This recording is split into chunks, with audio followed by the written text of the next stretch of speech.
Hi, everybody. Welcome to When Calls the Hallmarkies. And this is the show where we are recapping When Calls the Heart. And we are talking about season 9, the big premiere, episode 1. Going to be so much fun. I'm film critic Rachel Wagner, and Ruth Hill is here. Hi, so lovely to be back. Yes. And Caroline is here. Hey, y'all.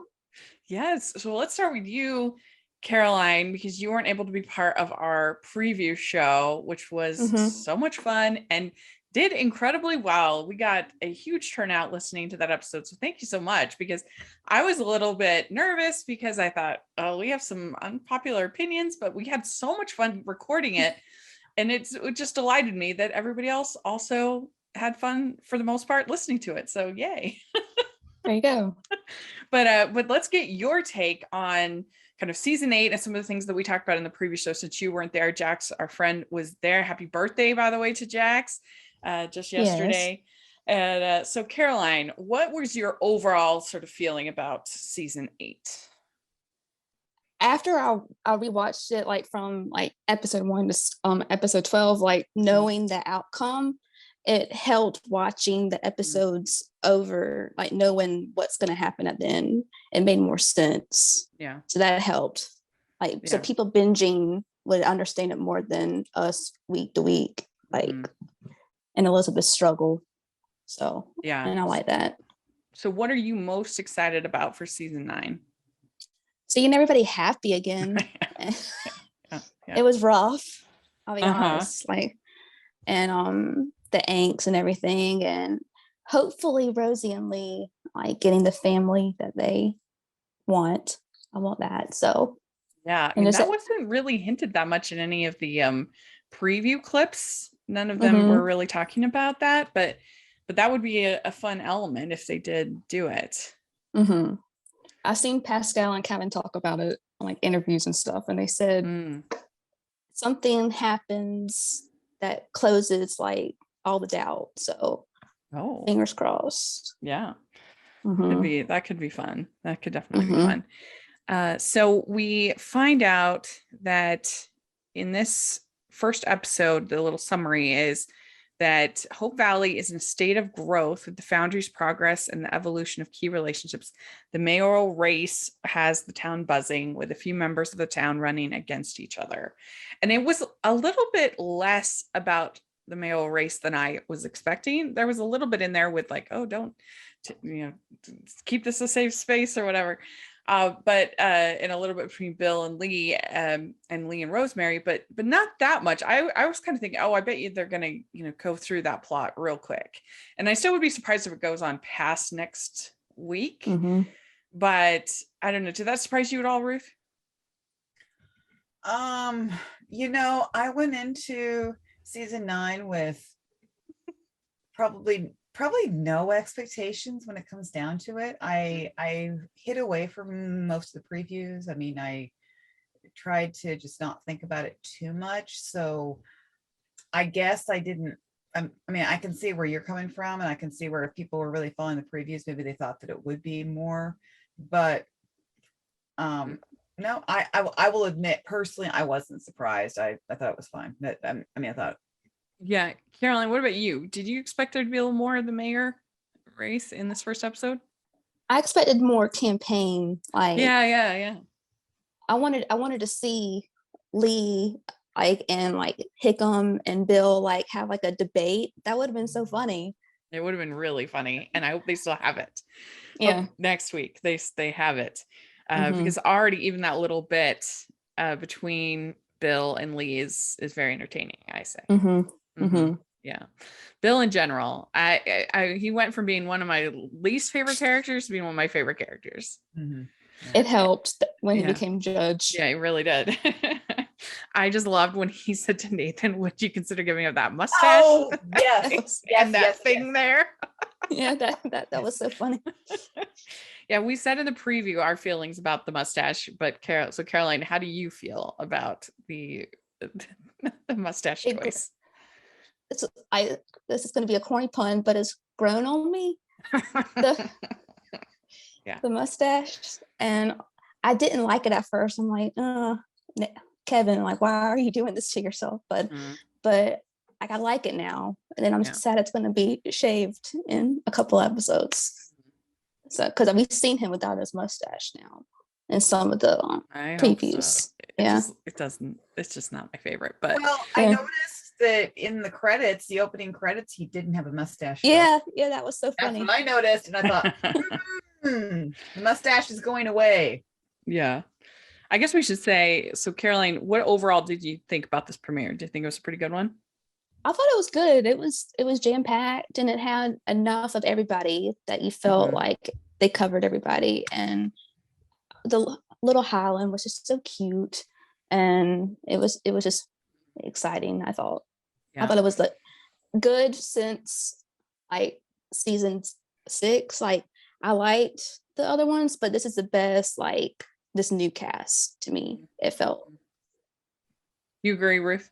That was a good premiere? Yeah, I thought it was a great premiere. I wrote about the fact, I actually wrote in response to Brian Bird, he responded to me too. I said, I was expecting debauchery and evil based on so much of what I've read. And I know that's, and that's kind of tongue in cheek. I said tongue in cheek because I have so many friends who are just lambasting the show and just saying, I'm surrounded by it. I mean, I'm like the lone Heartie in amongst so many of my people, so many of my friends, or I don't know if we're friends. I try to be friends still and just ignore what they say. But I was pleasantly surprised. I wasn't going to miss it, and I'm still a Heartie, and I'm like, yep, that's I missed a few of the characters that weren't there. I could have done with I could have done with less.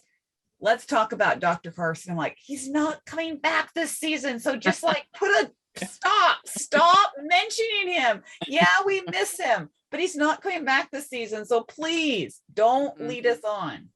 Yeah, it's a little rubbing salt in the wound. I mean, as far as like the hate watchers, I don't really understand that. Like there's so many shows, like literally you could watch Outlander that started in the new premiere yesterday too. So watch that if you like there's a million shows. Like, and they continue to talk about it. That's what. Yeah. Just like, don't watch it. If you didn't like it, that's fine. Yeah, that's what I feel too. It's funny, they complain about how bad and evil When Calls the Heart is, and then they say, but we're watching Outlander and we're watching 1883, and I'm thinking, okay, so you're going to sex and violence over like a family friendly. Watch Heartland, that's starting. I mean, you can the new season, you can watch. There's just a never-ending supply of shows. You watch The Chosen, that's a great Bible-based show. There are so many shows. If you don't like the show, that's perfectly fine. Watch something else. Exactly, I agree. Right? So, I don't know. I just it's like when not liking something becomes your personality, then I just that's not a good space to be in. Constantly, I couldn't be like that. Like constantly degrading something. I couldn't do it. I would feel so bad. Anyway, so Elizabeth has been visiting her family. So she's been away, and she ended up going back with this guy, Mr. Smith, and we get to learn more about him going forward. But that was a cute reunion between Lucas and Elizabeth. It was very sweet. Like, how can you not love Lucas? This episode was like, Lucas was so incredible, so loving, putting Elizabeth and Jack first, and I loved that. I mean, every scene you're seeing him do that, and it's like, wow, this man is truly in love, and he's got his priorities straight. And Elizabeth didn't have to tell him, like, okay, like it's time for me and Jack now. Like he did it on his own, and I like that too. Yeah, and what's always been impressive to me about Lucas is that he's so attentive to Elizabeth. Like he decided to forgo his responsibilities that morning and walk them to the house. Just helping her out of the carriage. All of that stuff he does, I think, pretty effortlessly, and I think that's very appealing. And a little hey buddy, and hey buddy, cute. I'm like already. It's so cute. Yeah. Yeah, I think they have a cute bond, and the new little Jack is adorable. He was really cute. I mean, throughout the whole episode with him waving at the balloon and all of that he was really good. Personality galore.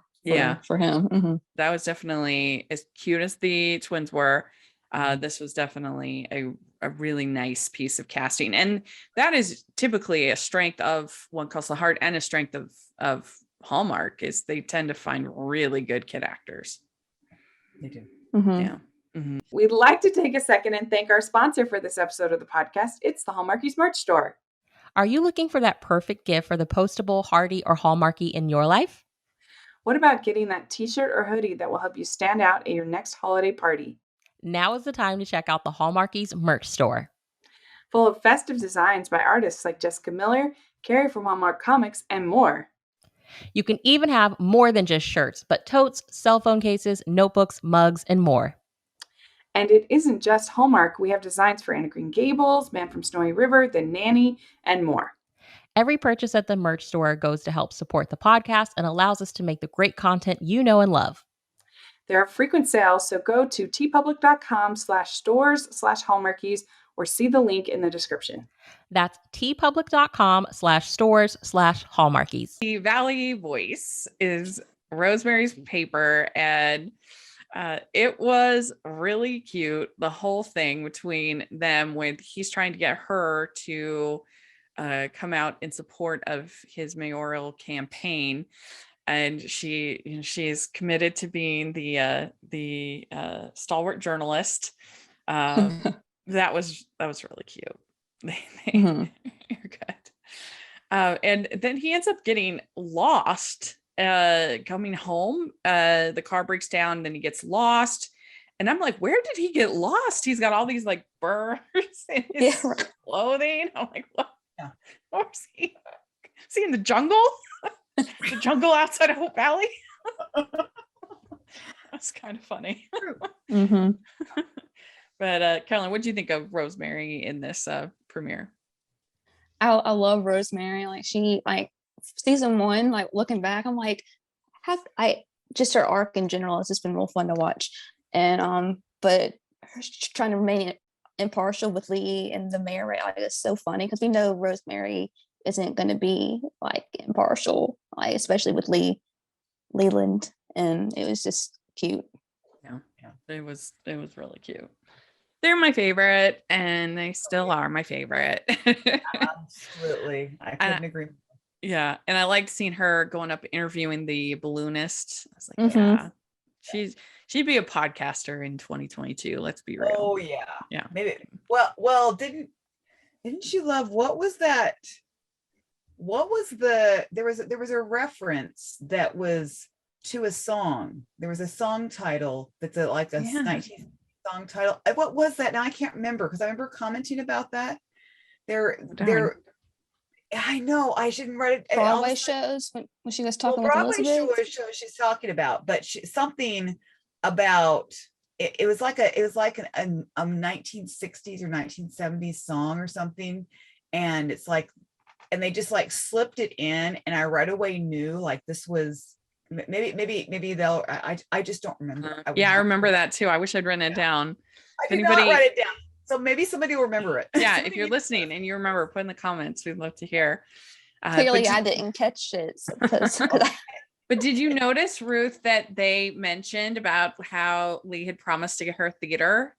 Yes, I thought of you. Yeah, it kind of made me think that maybe that's like a little Easter egg. Maybe they are coming back to that, and maybe we'll see it, or some kind of performance of some kind, at least this season. We need it, because like, it's just so fun to see her back in that element again, like acting and Broadway.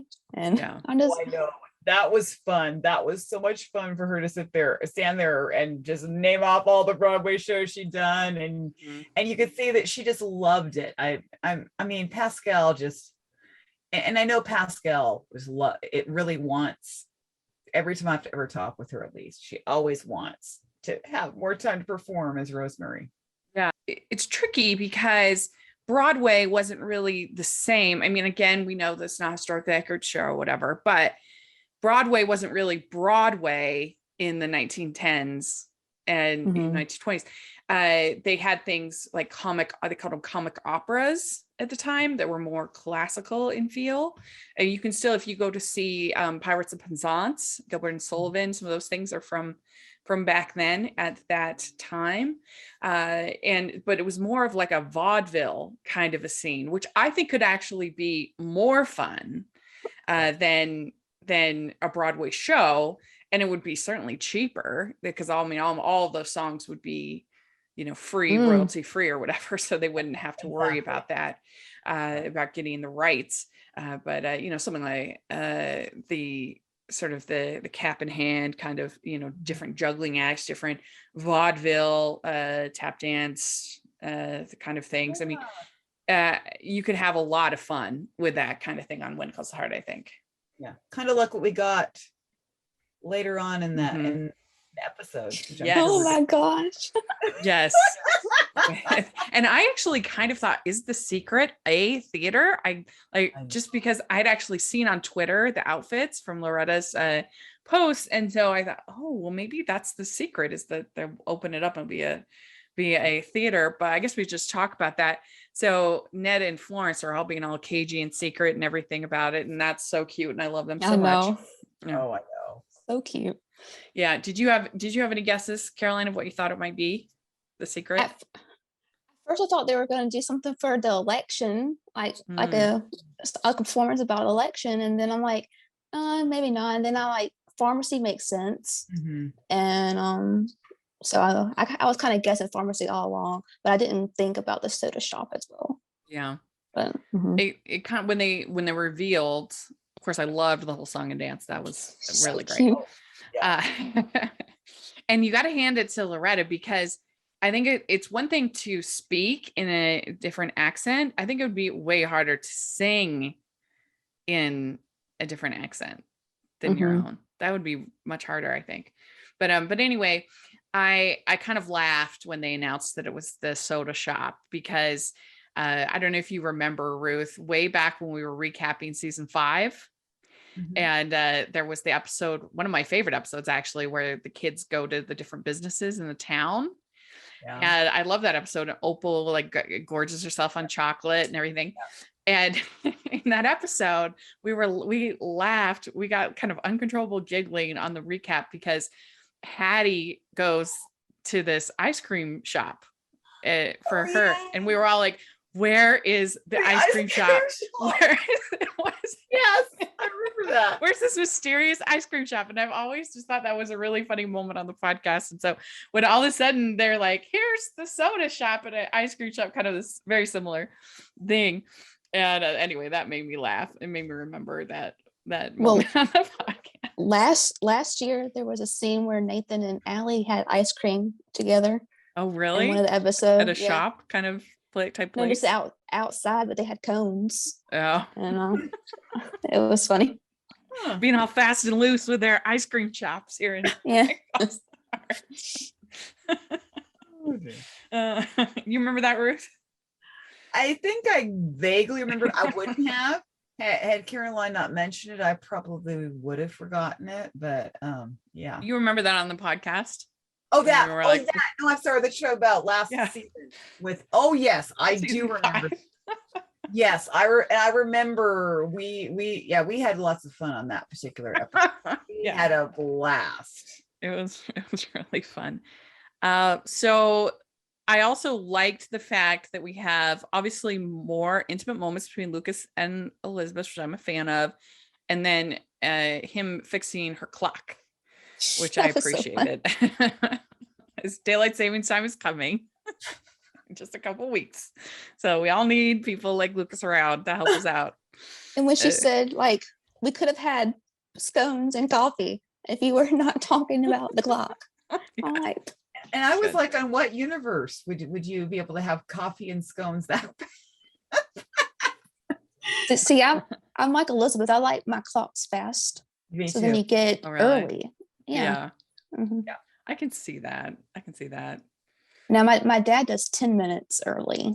I'm not that. I'm like 3 minutes. Oh, 3 like 5 minutes. minutes. Yeah. 3 to 5. Yeah. My dad's like 10. I'm like, why 10? He's like, no. But Yeah. I loved that whole little scene where the three of them are walking hand in hand with with him, Lucas, Elizabeth, and little Jack was really cute. It was very and the sweet. swing. That was cute. Yes. Yeah. So a hot air balloon has landed in Hope Valley. And of course, the Rosemary has to get the whole scoop. Yeah. But that was I thought that paid off pretty well. It was a fun element to the episode. It had some obvious weird CGI moments, green screen. But I still enjoyed it. This is when calls the heart. This is not Marvel, so it's okay. Yeah, that's right. I thought Lucas was going to bring the hot air balloon. So I was pleasantly surprised, but it was just like a passing by thing. Yeah. And I thought he was going to bring it to town.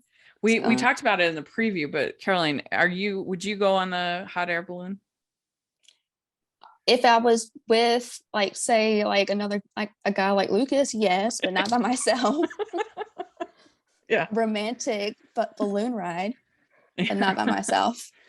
Because for me, it's more the instability that would make me nervous rather than the heights. That doesn't really scare me that much, but just it being kind of if it was tied down and they were just like lifting you up like they were doing with Rosemary and them, I'm like, yeah, let's go. But I wouldn't want to go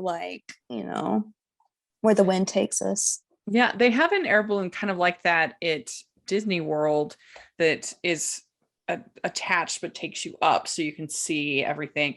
In Disney Springs, I would probably do that. I would feel comfortable with that. But yeah, the whole sort of floating out like you see later on in the episode when they're just like way out there in the golden sky. I don't know. But we learned last time that Ruth is fearless. Yeah. Oh, I totally do it. Yeah. Yeah. I totally do it. I wouldn't even have to go with somebody. You go by yourself? Yeah. I mean, I wouldn't want to fly. I would need the operator, I'm assuming. Yeah, of course. But no, I wouldn't actually. I do it by myself. Yeah, I would. Yeah. So Galen shows up and he is locked out of his office. Why is he locked out? What is going on there? I missed that. Because didn't he give his when in the end of season 8, didn't he give his share to Hickman? Did he? I forgot that. I'm sure you're right. You've seen it more recently than I have. I forgot that. I was kind of like, what is he doing? And he is totally against working with this guy Smith. And I have to admit, I kind of was just like, ugh, another bad man of business in Hope Valley. I just feel like we've had so many of these with like the oil man or the train man or the mining man. I don't know. I'm just kind of like, what did you think of this guy Smith, Caroline? He seemed like a good guy. Maybe he's changed since the mining. He picked Gowan for the mine, but then he's not in mining anymore. So maybe he's changed. I don't know. Well, I mean, it is interesting that they started the episode with him being pretty sweet with little Jack and having this pleasant ride with Elizabeth. And then as soon as Gowan sees him, he's like, I'm no interest in this guy. And then they even get in a fist fight, which was pretty fun. Yeah. Yeah, it was pretty intense. Do you have any thoughts on that, Ruth, on Smith, guy Smith? I mean, I thought he was okay. And then it's like, I don't know. Have we seen the last of him for sure? Do you think? Ooh, I know. I think he's back next week. I think. Yeah, I think at least next week. Okay. And so then we also have we find out Jesse and Clara moving to the homestead in Montana. Yeah. So no more Jesse and Clara, which is a little bit of a bummer because I always liked them. And then we also find out that Minnie is interested in purchasing the cafe So that's going to be kind of cool to see how that pans out. I can't imagine that Bill would care very much. I mean, he does work quite a bit at the cafe, cooking and things like that, helping, but I would think he would be pretty up for not having that responsibility. Would she buy out Bill's share? Well, hasn't Abigail's share already been bought out, or does she still own a portion? I was thinking that the Bill now just basically owned the whole thing. He's just but maybe the full owner. I thought so. I thought there was Or a whole maybe thing Clara? with that. I'm not Or was sure. it Clara? I can't remember. I feel like I remember a plot with Abigail's share being bought out, but I could be totally wrong on that and forgotten. But anyway, that's that Minnie is going to talk to Bill about buying out his share. We know that at the end. The one part, and this is a total nitpick, is she tells I forget her daughter, the blind girl, what's her name? Angela. She tells Angela that her food is at 12 o'clock on the plate. And how would a blind person know what 12 o'clock is? I guess they tell They've them never seen a clock. Like this 12 o'clock's up front, or 6 o'clock is down. I don't know. I guess, but they've never seen a clock before. They're blind. How would she know? She got sick. Yeah. So she became she wasn't blind at birth. Right. Okay. She was sick. Yeah, I haven't studied it extensively, but it's the same kind of thing. They use that with Back in Little House on the Prairie. Same thing when they're teaching Mary and she's gone blind. They're saying where they're using the clock to say where your food is. Yeah, well, she was much older when she went blind, but yeah, that's true. That makes sense. But I was just kind of like, what?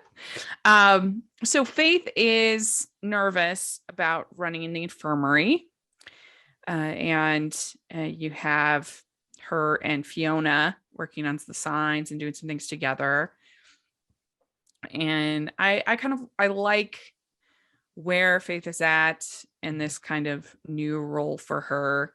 It's going to be fun to see how it plays out. We just had Andrea Brooks on the podcast this week. So if y'all missed that, be sure to check it out. She's great. But Caroline, what do you think of Faith in this premiere?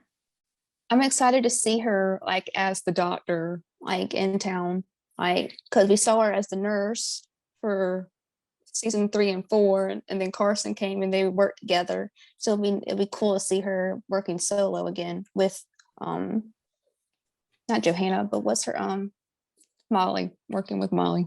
Oh yeah. We also find out that all of the Mounties have to learn how to drive, which I think is going to be really fun. I wish that we still got Bill teaching Nathan how to drive. I get the whole idea of having Elizabeth teach him how to drive, but I still think that would have been hilarious. Okay. I wanted Luke. Sorry, go ahead. I didn't mean to interrupt. Go ahead. I wanted Lucas to teach him, because that would have been a funny scene of them working together. But I could see Elizabeth teaching him, but my first pick was Lucas, then Bill, then Elizabeth. What do you think, Ruth? Yeah, so the thing that for me was weird is Elizabeth all of a sudden jumps up and says, well, my father taught me to drive and I have a spotless driving record. I'm thinking, yeah, how often do you drive around Hope Valley? We never see you drive around Hope Valley. So yeah, that was it just struck me as being funny. How are we just learning now that she knows how to drive and that she's known how to drive and that I don't know. For me, I just thought that was funny that all of us, for her to say she has a spotless driving record, because I just thought we've never seen her drive. We've never seen her drive. That was just my thing. Now we need to see her drive. Will we see her teach Nathan how to drive? That would be fun. I'd like to see that. I would certainly. We're leading to that. Yeah. So that could be interesting, but I still think it would have been more funny for Bill to teach him. I agree. And I don't know if does Bill know how to drive? I feel like I can't remember specific, but I feel like we've seen him drive before. I would say we have. Maybe not, but it seems like we have. But nevertheless, just that dynamic would have been funny. That would be so funny. Yeah.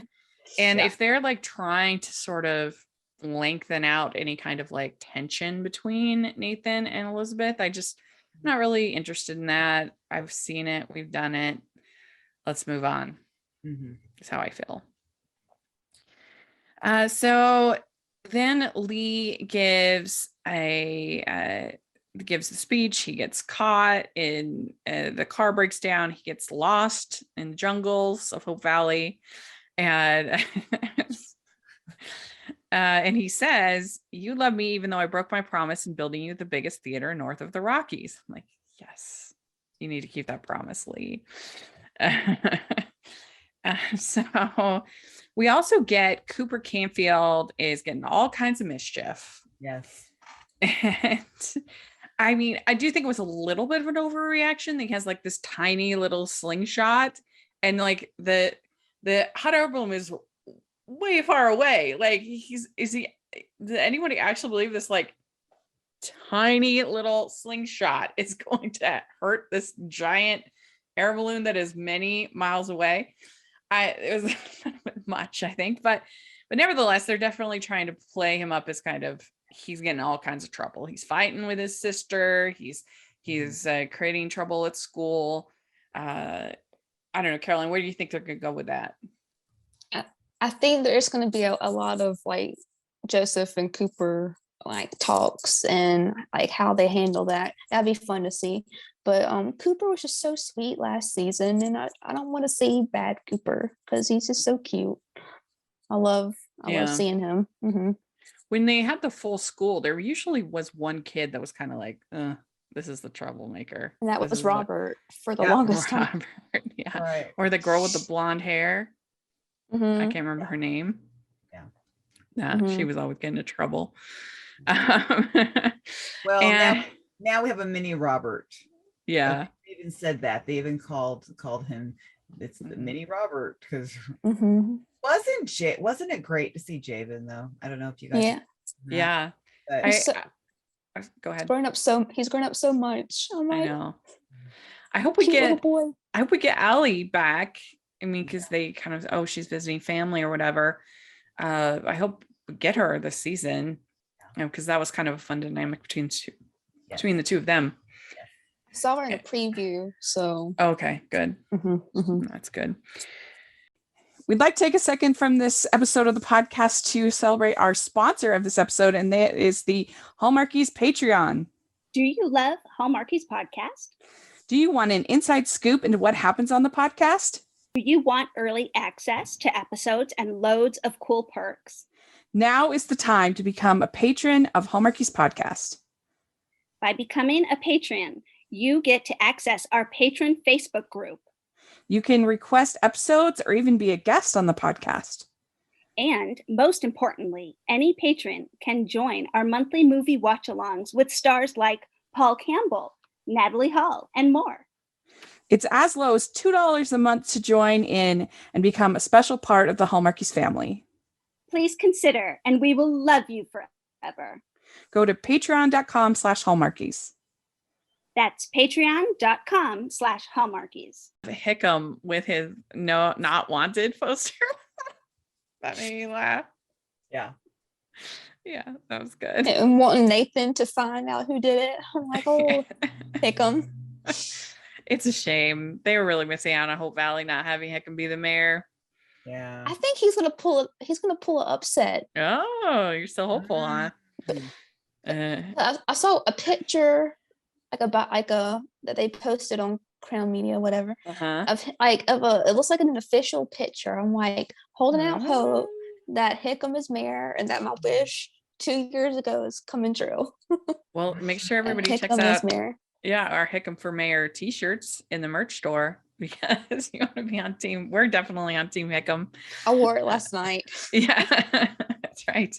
Even though Avery is surging, Bill Avery is surging in the polls. Yes. How many people do they have in Hope Valley? That's what I was right? Too. Okay, he's surging in the polls. Like there's 50 people, and 20 people are voting for. I know. Yeah, I know. 10% of the population are actually running for mayor. True. How very true. Yeah. need to have a It's- population, like, you know how towns have the population count, like on their like welcome sign, you know, going in. We need to have a population sign for Hope Valley. Yeah. Yeah. That'd be good. Well, so Nathan says to Elizabeth, it's really nice to see you happy. And Elizabeth says, I'm glad we could remain friends. And I've never really had like a real breakup like this. I think in a place like Hope Valley, you'd almost have to remain friends. But I think it would be hard, at least right away. I mean, even though they didn't really have a real relationship, I think you kind of need to give people their space. But I guess everybody's different on that front. I guess like it's been like 4 months, I guess 4 or 6 months since like the finale. So I guess like it would have probably been awkward early, but I want to see them as friends. So basically in the infirmary, Faith has called in one of her friends from medical school to be the pharmacist. Is that right? To assist her in the infirmary. And Mr. Lewis. And it turns out she actually hasn't been communicating with Mr. Lewis. She's been communicating with his wife, Maysu. Is that right? Yeah. And it was a pretty fun entrance, I thought, for her coming in as basically like a what do they call it? I can't think of the name all of a sudden. The express riders, basically, of the time, and look like a man at first, and she comes in, and obviously, when she takes off her hat and everything, and Nathan sees it, he's very impressed by her. So it reminded me of Mulan when she took the bun down in her hair. Oh yeah. I can see that. Yeah. But basically Faith is in this position where she thought she was hiring Mr. Lewis. It turns out she's hiring Maysu. Sounds like Maysu is equally qualified. But anyway, that's where we're kind of left of like, what is Faith going to do about this? But I think it could be a pretty good dynamic, the two of them. Yeah. All right. Then we have let's see, we covered almost everything. I did think it was impressive that Lucas somehow, he's like, I know how to operate a hot air balloon. I'm like, what? Cool. How could you possibly know how to do that?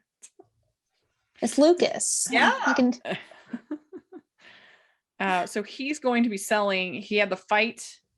Gowan had the fight with Smith, and so then Lucas doesn't want to be part of that, so he's going to be selling his stake in the oil business. And he says, I don't want work to be getting in the way. And so then they go on their big balloon ride, their very romantic ride, and obviously they want to make him know how to operate the air balloon, because then they don't need the operator there. You just be the two of them being all chummy. Yeah, true. Third wheel, you don't want a third wheel. That's right. So then we have a ride with Nathan getting in a big crash, big cliffhanger, and we see in the coming next week that he's going to have amnesia, and so this is quite the dramatic ending. Carolyn, what do you think of that? I'm like, poor Nathan and Newton. I'm like, I'm more worried about the horse. Like we don't see him. Like, tell us he's okay. And but I was wondering if Nathan is like playing with the like, who are you, with Elizabeth? I'm like, maybe he's just joking and he's like better. Like he doesn't have the memory loss. Do you think they're just tricking us in this? Yeah. I could see that. I hope so anyway, because I don't want to see him with memory loss, So. I mean, my guess is if he has amnesia, it probably won't be too long of a storyline. He'll probably get over it pretty quick. And remember. Maybe Allie will help inspire him to remember, or something like that. But what do you think of that cliffhanger, Ruth? Yeah, I was what I do like is that usually in Hallmark, it's the woman losing her memory. I like that they've switched, they've done like the unexpected, the guy loses his memory. Yeah. So for me, I'm kind of interested to see what direction it goes. I mean, I totally get cliffhangers because that's not only the nature of TV shows, but that's the nature of when calls the heart. I mean, we know that. It's just that's like what the shows this is like the fumes that they run off of is having cliffhangers because they want the fans to keep coming back. So but this cliffhanger I can deal with. This is not like somebody's gonna die kind of thing. Yeah, I mean, I mentioned in the preview that for me, When Calls the Heart is at its best when it's embracing a little bit of camp. And to me, there's nothing more campy than an amnesia plotline. I mean, that's coming right out of soap operas. Yep. The only thing they need is like a clone or something. Then that would be full amnesia. That's that why would be full soap opera. But we're not going to go that far. It's his twin. It's his evil twin. Yeah. Oh, evil twin. Yeah, you're right. Absolutely. That's right. You could have the zombie version. No. But I think that this is the kind of storyline that to me I enjoy, like for this kind of show and this kind of story is kind of an over the top. He gets amnesia and who knows, maybe May Sue will help him through it or whatever, and then they'll bond and all of that. I'd be totally on board for. I love it. I think that's great. Wonder if he'll forget Elizabeth broke his heart and then like, oh, best friends with Lucas now and Elizabeth, like no big deal. Well, I hope they don't do that because then that would be kind of annoying because we already went through all of that. Now we have to go through the love triangle again. No, thank you. No more love triangle. When Calls the Heart. Can't handle it. No. Yeah. So, and I feel like Lucas and Elizabeth had pretty good chemistry because we hadn't seen that. We'd seen them together on dates and things like that, but this was our first time seeing them as like a real couple, committed to each other, and I thought they did a pretty good job. Yeah. A little nose kiss. I'm like, that was that cute. was cute. I agree. That was good. I like the forehead kiss and the cheek kiss. Like, I'm like, that's the sweet stuff. Like, I like that. Yeah. Were you feeling the chemistry, Ruth? Oh yeah. Yeah. Well, totally. I mean, it's for me. I mean, I suppose, she could have chemistry with either one, but I really was a Lucas fan back before it was cool to be a Lucas fan. And while I kind of veered away from that because I thought the show was going to, I was listening to all the people around me and they're like, well, she's going with the Mountie.